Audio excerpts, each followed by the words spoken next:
Lundi avait lieu l'inauguration de l'immeuble à logement Saint-Joseph de Saguenay. Un projet de 23 logements qui est divisé en deux parties. La première, 11 logements de répit pour les familles ayant un enfant vivant avec une déficience intellectuelle et 12 logements pour des jeunes adultes en réinsertion sociale. Pour les parents, quand on a nos enfants, puis je dis des enfants, je parle de Mathieu, mon garçon qui a 26 ans, on dit que c'est un adulte, mais pour nous autres, Mathieu, ça sera toujours un enfant.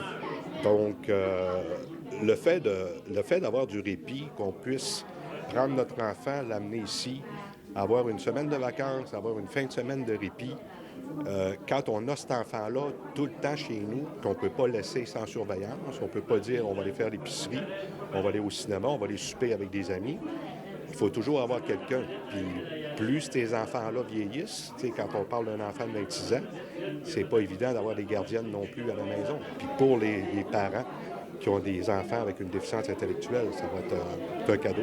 On vient dire aussi avec le Café Jeunesse, pour des jeunes qui peuvent avoir une problématique de jeunes adultes, d'une durée X dans la vie, on peut également t'accueillir. Alors, ce qui donne un 23 logements, il y a également là, un programme qui s'appelle le supplément du loyer, c'est-à-dire dans lequel on va venir supporter et on va venir permettre à un individu de dire je bénéficie du supplément de loyer, c'est-à-dire que 25 de mon revenu total est plafonné à 25 et dédié à mon logement. Alors, c'est une manière de mettre un plafond qu'on considère qu'après 25 pour subvenir à la personne à ses autres besoins de base. Alors, ici, sur 23 logements, 12 logements vont bénéficier de cette subvention-là. Maintenant que les travaux sont terminés, l'immeuble à logement pourra être habité prochainement. Je rappelle le projet qui avait pour but de transformer le pavillon Saint-Joseph de Chicoutimi en immeuble de 23 logements. Donc aujourd'hui, on l'inaugure avec des contributions financières de part et d'autre, du gouvernement du Québec, Canada,